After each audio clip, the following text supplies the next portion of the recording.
अगर मैं कह रहा हूं यहां खड़े होकर एडवोकेट चंद्रशेखर आजाद कि यहां से संसद तक आदमी आदमी होगा तो आदमी आदमी होगा, मेरी बात को अब याद रखें। कुर्सी तो है, धर्मेंद्र प्रधान जी को मैं कहना चाहता हूं, सुनो भाई, कुर्सी तो है, आपका जनाजा थोड़ा ही है। अगर कुछ कर नहीं सकते तो छोड़ क्यों नहीं देते, क्यों चिपक के बैठे?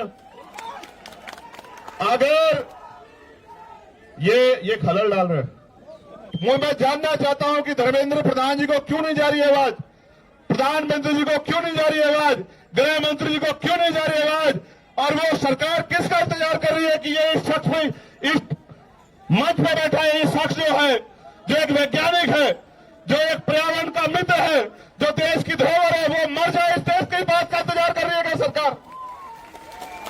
यह इंतजार कर रही है कि कुछ गोंस आके यहां पत्थर फेंक दे, डंडा चला दे, या कोई भीड़ आके इस आंदोलन में हिंसा कर दे, ये आंदोलन बर्बाद हो जाए। मैं अपने साथियों कहूंगा, बहुत सचेत होकर चलाने की आवश्यकता है। अब तक जैसे आपने चलाया, आपकी बहादुरी को हम लोग सलाम करते हैं। अब तक जैसे आपने चलाया, मैं आपकी बहादुरी को सलाम करता हूं। और मैंने देखा इस तरपाल के लिए पैर पकड़ने पड़े भाई, इस तरपाल के लिए पैर पकड़ने पड़े यहां रुकने के लिए। लास्ट बार पहलवान बेटियों का आंदोलन हुआ था यहां, मेरे आज भी याद है, जब ये आंदोलन लंबा चला था। उसके बाद ये दूसरा आंदोलन है। और कहा गया मुझसे भी कल, इन्होंने कहा इनकी टीम ने कि भैया 20 तारीख को कूच करेंगे हम लोग। 20 को ही करोगे ना? पक्का?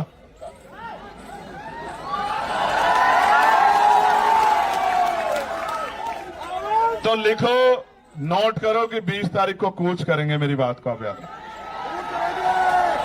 मैं 20 तारीख को ही आता, मेरा भरोसा करो, मैं 20 तारीख को ही आता। मैंने किसी को कहा भी नहीं आने के लिए, आप जानते हो, मैंने किसी से नहीं कहा कि आ जाओ, लेकिन इनकी वजह से आना पड़ा, इनकी वजह से आना पड़ा। मैंने इनसे कहा कि जाओ, उनसे कहो कि वो अनशन त्याग दे, देश को उनकी जरूरत है, युवाओं को उनकी जरूरत है।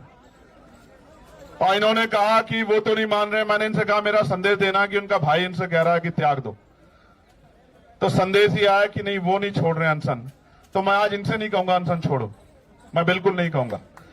मेरे आज भी याद है, जब शहीद आजम सरदार भगत सिंह जेल में थे, उनके पिताजी चले गए एप्लीकेशन लेके अंग्रेजों के पास कि इनकी सजा माफ कर दी जाए।